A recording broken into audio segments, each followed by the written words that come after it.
Kristján, takk hérlega fyrir að koma hingað í dag.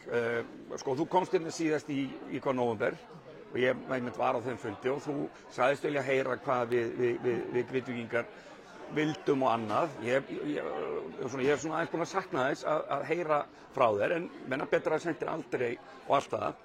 Ertu bara dálítið búinn að vera að bara meta þetta, melta þetta og ertu raun fyrst tilbúin í dag að koma og hitta okkur og segja okkur? Það hefur auðvitað heilmikil vinna átt sér stað núna undanfarna mánuði og mér finnst að skipta mestu máli að fólk upplifi að þetta verkefni sé í öruggum höndum, að það sé réttur strúktur utan það. Við gerðum ákveðnar breytingar á sínum tíma þar sem við breyttum til dæmis stuðningi við einstaklinga og fyrirtæki úr því að vera í þessum viðbragðssam í að reyna að styðja okkur svolítið inn í endurreisnina. Við tók ákveðið tímabil þar sem að meðal annars Grindavíkurnefndin og aðilar innan forsætisráðuneytisins sem að tók svolítið yfir verkefni var að funda með Grindavíkurbæ, var að funda með Járngerði, Þórköllu, öllu þessum aðilum til að kortleggja núna næstu skref þegar við ætlum að fara inn í þetta endurreisnartímabil. Við veitum ekki nákvæmlega hvernig það lítur út, en það varð að búa til ramma utanum það. Þannig að það er auðvitað dýrmætt að eiga þessi samtöl og hér erum við komin til þess að eiga þau, en það þarf að vera skipulega utanum það og það er það sem við höfum verið að vinna í. Mér langar líka að bæta við að ég gerir mig fullkomlega grein fyrir að það hafa komið tímar þar sem hefur verið ákveðin tortryggni. Það hefur vantað ákveðið traust. Ég finn þá, heyrið á fundinum mín í dag, á undanfarnum vikum þá hafa samtölun þroskast. Samtalið orðið miklu virkar og betra og það er farið að koma traust aftur til staðar því að fólk finnur að fara inn í nýjan fasa. Þannig að vonandi er þetta bara upphafið af okkur góðu. Þannig að finnst þið vera allt annar bragur yfir Grindavík núna eða fyrir þessu tæpa ári sem þú komst? Ég held allan að staðan sé svo að við erum að fara úr svolítið áfallinu og viðbragðinu yfir í næstu skref. Nú er það ekki þannig að endurreisnin gerist á einu ári, að hún þýði að allt verði eins og áður var. Og það þýðir ekki að halda því fram að við vitum nákvæmlega hvernig hún eiga sér stað. Við erum hins vegar með ákveðin ramma varðandi það hvernig við förum inn í sveitarstjórnarkosningar. Við erum að biðja samráð og samtal við Grindvíkinga hvernig við vilja sjá kosningarnar fara fram, hvernig sveitarstjórnin ætti að vera skipulögð, hvernig aðkoma ríkisins yrði og hvernig aðkoma Grindvíkinga verður fram að þessum kosningum, en það skiptir höfuðmáli að Grindvíkinga kjósi sér sveitarstjórn sem að hafi getuna til þess að nýta næsta kjörtímabil sem ákveðin endurreisnartímabil í góðri samvinnu við ríkið. Sko allt sem að þið hefur gert, ríkisstjórnin hefur gert, bæði fyrir ríkisstjórn og þið hefur bara verið frábært. Og meðal annars þetta að bara Grindvíkingar gátu selt húsið til Þórköllu sem er auðvitað í eigu ykkar. Hvernig svona sérðu fyrir þér að þegar fólk fer að koma aftur tilbaka til Grindavíkur? Það eru margir sem eru að velta bara þessu fyrir sér. Það hlýtur að vera hagur allra að hér byggja samfélag upp sem fyrst. Sérðu fyrir þér að okkur Grindvíkingum verði gefinn kostur á að eignast húsin tilbaka á einhverju lægra verði en við seldum? Við erum kannski komin smá inn í framtíðarmúsík, svo maður segja. Það eru þetta með alls konar kostir í stöðunni. Það sem ég heyri hins vegar skýrt inn í salnum að fólk vill að þegar það er öruggt og orðið öruggt að vera þarna og fólk metra sem svo að við stöndum við baki Grindvíkingum og það munum við gera.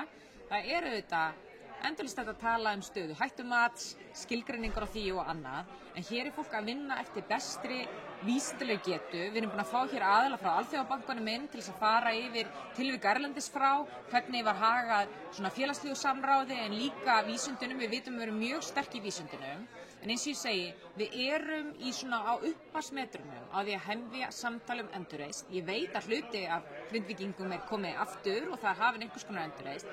Við verðum bara að finna þetta gullna jafnvægi eða gullna meðalvegin á milli svona að fara ekki of geistastað en hins vegar að veita Grindvíkingum nægilegan stuðning til þess að byggja eftir bæinn sinn, sama hversu langt það tímabil tekur. Ok, og þetta Alþjóðabankinn kemur hérna, mér finnst mjög gaman og fróðlegt að heyra hvað hún er að segja.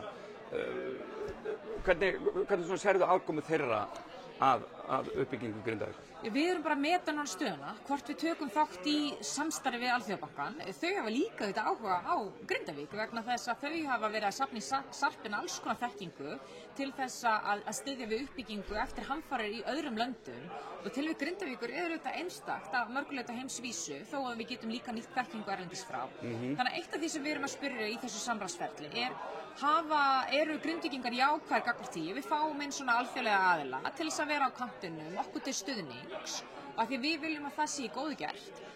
Og þetta er eitt af því sem við erum bara að skoða. Þau hafa verið að funda hér með Grindvíkingum, funda með bæjarstjórn, funda með ríkinu, funda með Veðurstofu, almannavörnum. Þannig að við erum að hefja þetta samtal og þetta er möguleiki ef að Grindvíkingar hafa áhuga á því að fá Alþjóðabankann inn í þetta verkefni. Ok, og kannski loka spurningin sem að Janus spurði nú reyndar áðan. Hvað það finnst þið sem að heldur aftur af í raun ykkur ríkisvaldinu að raun bara að hefja uppbyggingu, gefa út á skólahald hefjist? Hvaða málefni koma til staðar? Hvað heldur aftur af? Ég held að lykilatriði sé þetta að það hefur vantað einhvern skurðpunkt hvenær við förum úr áfallaviðbragði yfir í endurreisn. Og hreinskilnarsvarið er bara að það hefur verið óvissa það hvenær áfallinu lýkur. Það hafa verið, ég hef alveg heyrt svona skipta skoðanir með Grindvíkinga varðandi hvernig þau upplifa sitt öryggi hér í bænum og það er sumriti bara mjög persónubundið. Við hins vegar hlustum auðvitað á almannavarnir og Veðurstofu og við verðum að vera örugg í þeirri ráðgjöf sem við gefum út. Það er að verða lengra á milli atburða, þannig að við erum að fylgjast með því og Veðurstofan er að uppfæra sitt hættumat.